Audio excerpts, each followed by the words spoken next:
Bonjour à tous, bonjour peuple de Dieu. Ici le révérend Guillaume Elia Seigneur. Je suis ravi d'être encore en votre compagnie. Je voudrais déjà bénir Dieu pour votre vie, bénir Dieu pour la grâce qu'il nous donne aujourd'hui d'être connectés à son trône, à son esprit. De même que nous cherchons la vérité, de même que nous cherchons Jésus-Christ, de même que nous voulons amener le monde à le connaître. Et voilà donc le sujet pour lequel nous sommes sauvés.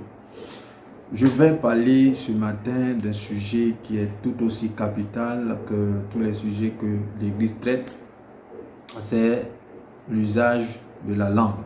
L'usage de la langue, surtout en cette saison où Satan cherche à faire avorter les destinées, cherche à faire avorter les promesses de Dieu. Je crois qu'il est opportun, il est même urgent de faire comprendre aux gens, aux personnes qui sont dans le Seigneur et même celles qui ne sont pas, qu'il faut que le fondement de Christ dans notre vie soit réel. Et ce fondement, c'est la parole. Mais je ne vais pas parler de la parole elle-même. Je vais parler de la langue, du mystère de la langue. Voilà. L'apôtre Jacques dit, c'est le plus petit membre du corps, mais qui a capacité de destruction si l'on utilise mal.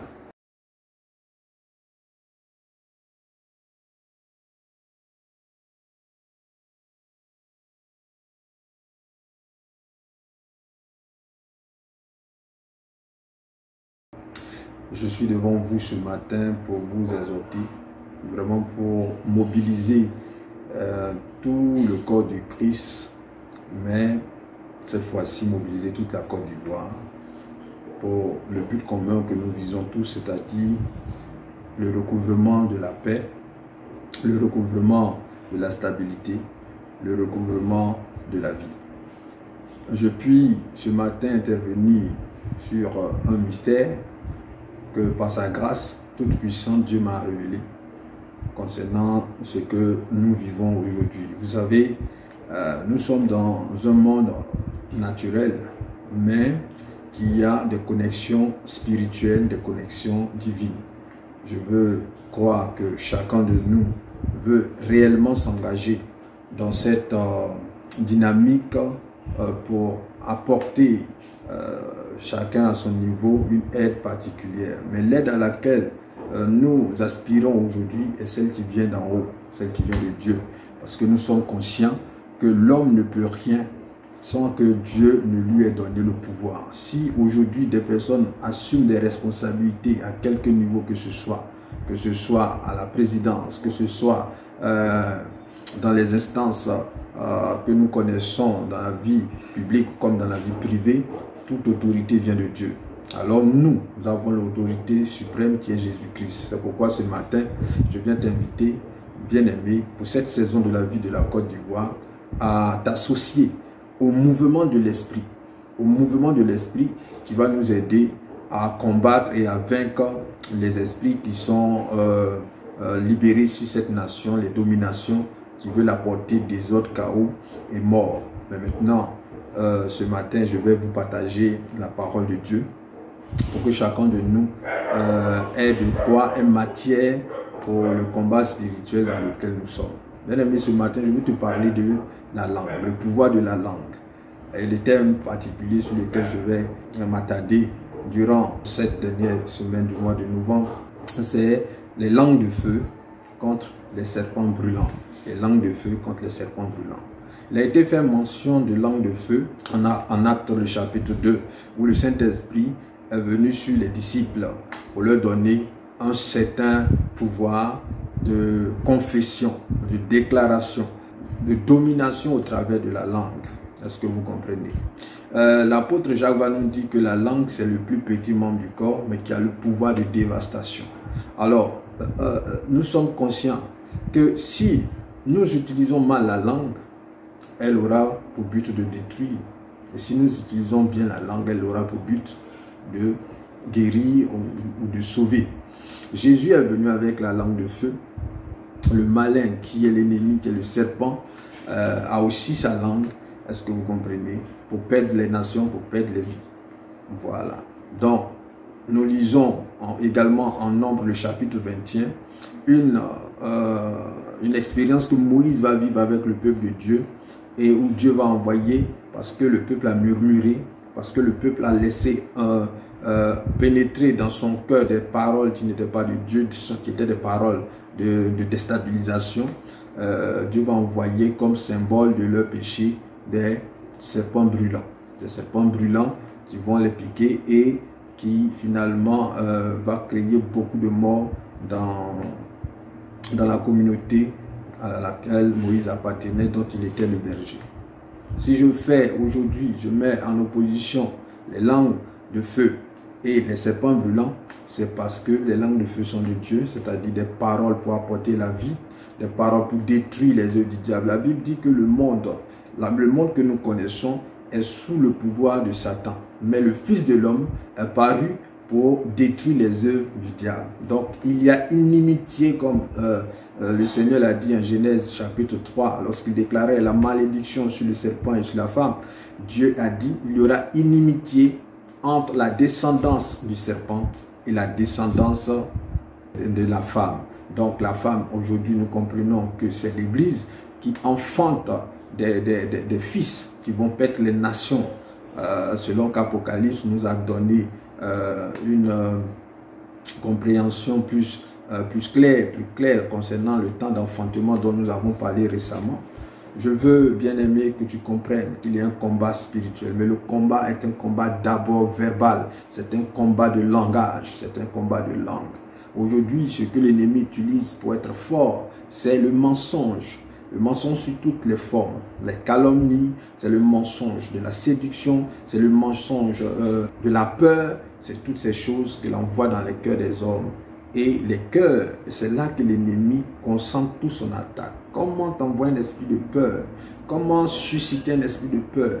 Comment susciter un rejet de ta personne? Comment toi-même te rendre improductif? C'est ce que Satan s'attelle à faire pour perdre les nations. Je parle de beaucoup de choses, mais comme je le dis, c'est une introduction parce que cette semaine, on va détailler les choses. L'unité de la langue donne le pouvoir à l'esprit d'agir. Est-ce que vous comprenez? Voilà. Je vais lire un passage. Je vais lire Genèse chapitre 11 qui fait mention de la tour de Babel qui a été un projet des hommes et à un moment donné, Dieu va venir pour les confondre. Je lis donc la parole. Genèse 11, verset 1. Toute la terre avait une seule langue et les mêmes mots. Comme ils étaient partis de l'Orient, ils trouvèrent une plaine au pays de Shinéa et ils y habitèrent. Verset 3. Ils se dirent l'un à l'autre, allons, faisons des briques et cuisons-le au feu. Et la brique leur servit de pierre et le bitume leur servit de ciment. Verset 4, ils dirent encore, alors allons, bâtissons-nous une ville et une tour dont le sommet touche au ciel et faisons-nous un nom afin que nous ne soyons pas dispersés sur la face de toute la terre. L'Éternel descendit pour voir la ville et la tour que bâtissaient les fils de l'homme, les fils des hommes. Verset 6, et l'Éternel dit, voici, ils forment un seul peuple et ont une même langue. Et ont une même langue. Et c'est là ce qu'ils ont entrepris. Maintenant, rien ne les empêcherait de faire tout ce qu'ils auraient projeté. Allons, descendons. Et là, confondons leur langage, afin qu'ils n'entendent plus la langue les uns des autres. Et l'Éternel les dispersa loin de là, sur la face de toute la terre. Et ils cessèrent de bâtir la ville. C'est pourquoi on l'appela du nom de Babel, car c'est là que l'Éternel confondit le langage de toute la terre, et c'est là que l'Éternel les dispersa sur la face de toute la terre. Bien-aimé, je voudrais ce matin avec toi, voilà, rendre grâce à Dieu pour ce merveilleux passage qui nous donne de comprendre comment fonctionne l'unité et la division. Regardez, Dieu va descendre pour confondre ceux qui étaient en train de bâtir la tour de Babel. Mais la Bible dit leur avantage, c'est que parlaient la même langue, ils parlaient le même langage. Et c'est pourquoi Dieu va descendre pour les confondre. Est-ce que vous comprenez? Parce que quelqu'un ou quelques-uns qui se mettent ensemble avec le même objectif, la même langue, deviennent puissants. Et Satan le sait. C'est pourquoi Dieu lui-même nous montre le chemin de l'unité. Car il dit, là où deux sont unis selon mon esprit, selon ma volonté, mon esprit est là. Ceux de Babel, ils n'avaient pas l'esprit de Dieu, mais ils avaient un esprit d'orgueil qui les poussait à s'élever au même niveau que Dieu. C'est pourquoi Dieu les a combattus. Sinon, l'unité vient de Dieu. La mission dont je suis le porteur de vision s'appelle mission pour l'unification du corps du Christ. En d'autres termes, ce n'est pas une mission religieuse, mais c'est une mission de rassemblement du corps du Christ. Sans tenir compte de l'appartenance communautaire, nous croyons que l'unité dans le Saint-Esprit est possible. L'unité dans le Seigneur est possible. Dans une famille, il y a différentes personnes. Tous ont une même source, le Père. Donc, les gens sont différents, mais ils sont amenés à vivre ensemble. L'Église, aujourd'hui, gagnerait à se mettre ensemble, à confesser la même langue, le même langage contre les ténèbres.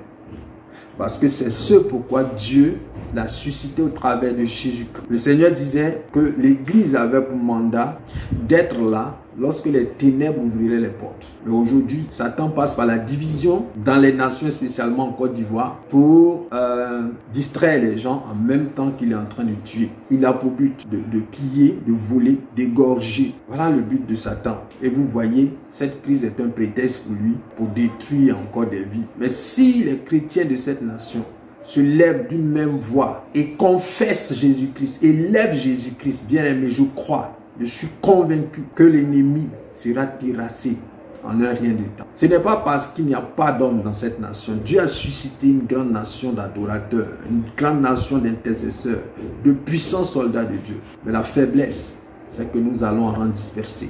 Je l'ai vu en songe en 2018. Nous allions en rang dispersé. Il y avait des zombies qui affectaient les gens.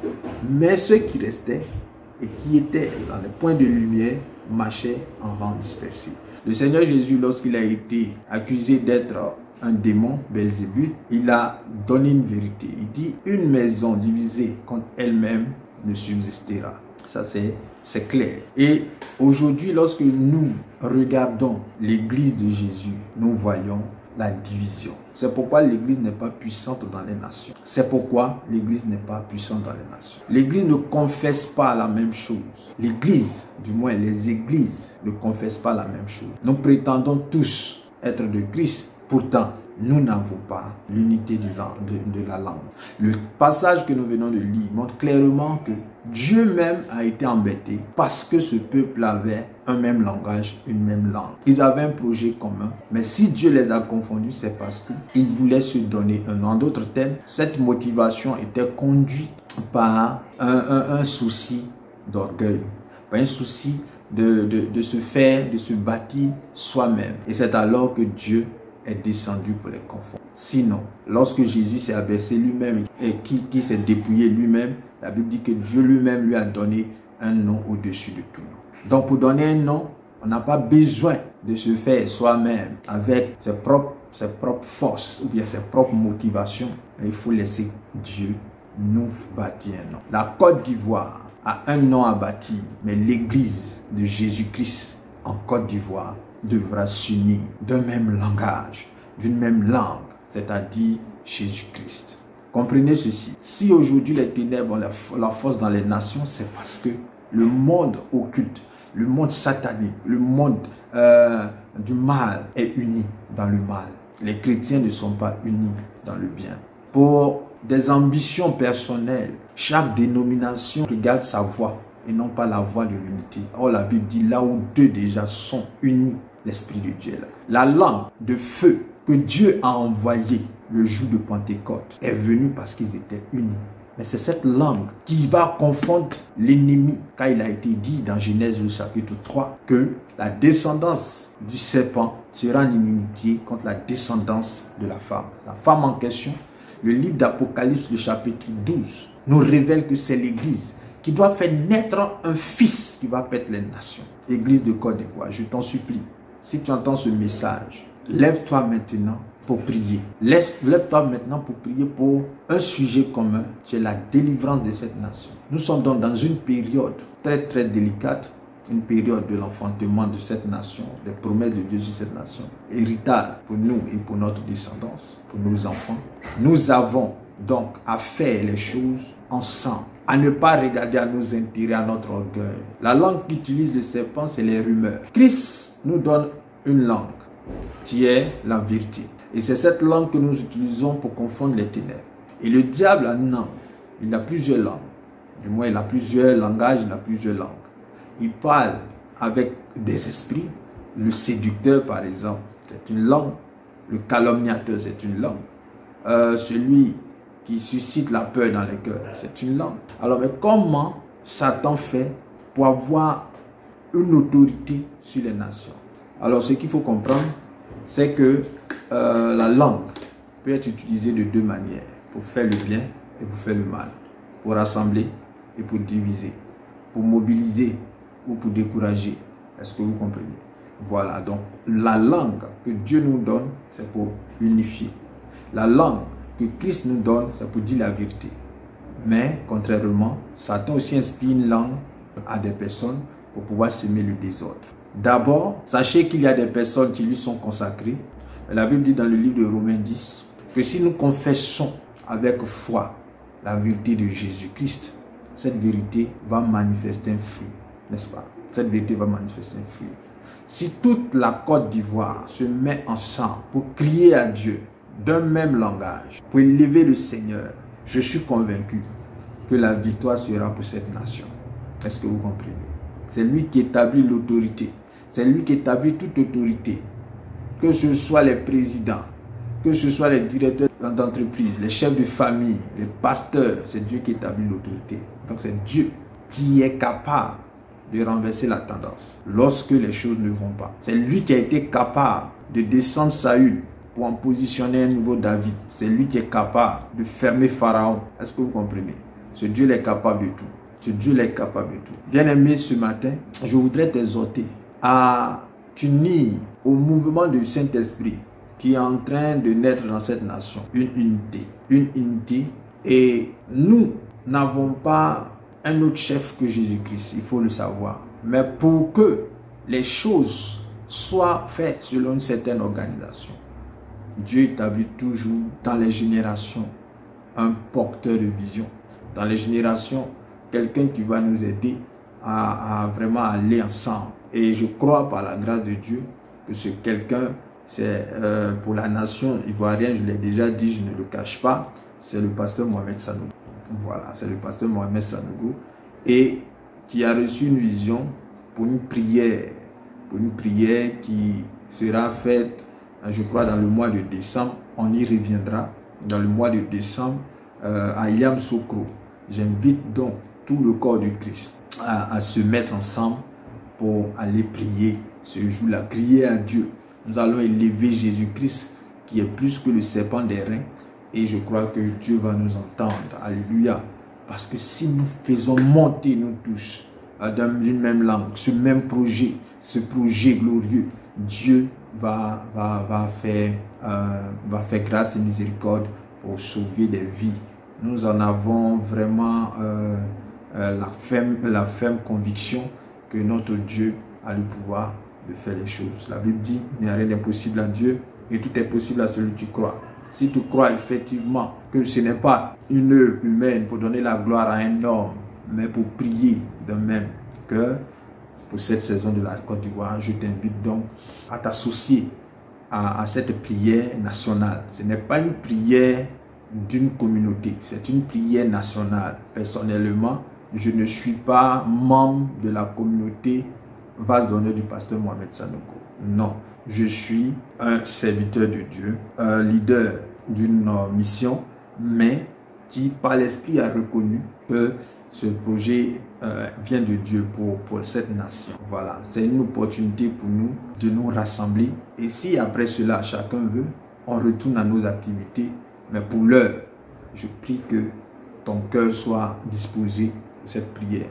Que tu sois leader, que tu sois serviteur de Dieu, tout le peuple de Dieu, que tu sois animiste, tu es invité à prier. Parce que si la nation est détruite, notre héritage est détruit. Donc, la dernière semaine du mois de novembre, je vais l'utiliser vraiment pour la mobilisation.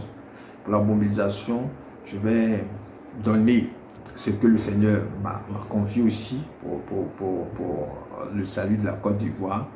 Voilà, nous allons entrer déjà, pour ceux qui me suivent avec la communauté dont je suis le berger, on va entrer avec tout le corps du Christ dans un temps de prière de jeûne de 4 jours, 4 qui marque la totalité, 4 qui marque le chiffre de Dieu, 4 comme 40 jours de Jésus dans le désert, donc c'est symbolique pour pouvoir enfanter. Donc le premier jour, on va vous donner la révélation, vous connaîtrez la vérité, vous affranchira. Les choses qui se passent dans cette nation, il faut que vous les sachiez. Voilà. Le deuxième jour, nous allons donc faire ce que Jonas a fait avec les Ninivites. Nous allons demander pardon, nous allons nous repentir. Troisième jour, on va louer Dieu, on va l'élever, on va glorifier son nom comme Josué l'a fait devant le mur de Jéricho. On va prier pour que ces murs-là tombent, on va louer Dieu, juste louer Dieu ensemble. Voilà, donc le quatrième jour, ça sera là qu'on va utiliser la langue. Là, on va prophétiser, on va proclamer, confesser des choses, chacun dans son ethnie, chacun pour sa région. Donc, c'est vraiment une prière sur les réseaux sociaux. Mais tous ceux qui seront connectés et même qui viendront lire les vidéos après pourront aussi se connecter en esprit. Parce que c'est le même cœur, c'est une même pensée. Et nous le faisons non pas pour pouvoir toucher ou pour pouvoir faire plaisir à quelqu'un, mais c'est parce que nous sommes conscients que le combat nous échappe si nous échappons à la Dieu. Donc, déjà le lundi prochain, je vais donner le programme. À partir du mardi, on commence le jeûne. Donc, mardi, mercredi, jeudi et vendredi, 4 jours de jeûne où on va prier, où on va louer le Seigneur, où on va vraiment rétablir la vérité de Dieu dans les cœurs. Donc, invite quelqu'un, partage cette vidéo, invite quelqu'un. Tous les Ivoiriens sont cooptés pour cette mission. Tous les chrétiens particulièrement. Que Dieu continue de nous bénir. Il nous a donné les langues de feu pour vaincre les serpents brûlants. Est-ce que vous comprenez? Donc, toutes ces choses-là, nous allons les connaître et par la grâce de Dieu, la victoire sera absolue. Ne regardez pas la réalité. La réalité n'est pas la vérité. Donc ce serpent va mordre la poussière, ce dragon va mordre la poussière et nous parlons par l'Esprit de Dieu. C'est prophétiquement que j'annonce ces choses. Que Dieu vous garde, vous et vos familles, vos maisons dans cette saison. Restez en prière. Il y a une attitude pour ceux qui sont en enfantement. Il faut demeurer dans le jeûne, il faut demeurer dans la prière, il faut demeurer dans la méditation de la parole de Dieu, s'attacher à la parole de Dieu. C'est alors que cet enfantement aura bel et bien lieu. Ce fruit va sortir et c'est ce fruit-là qui va glorifier Dieu. À très bientôt. C'était Guillaume Eli, enseignant serviteur de Jésus-Christ pour le corps du Christ.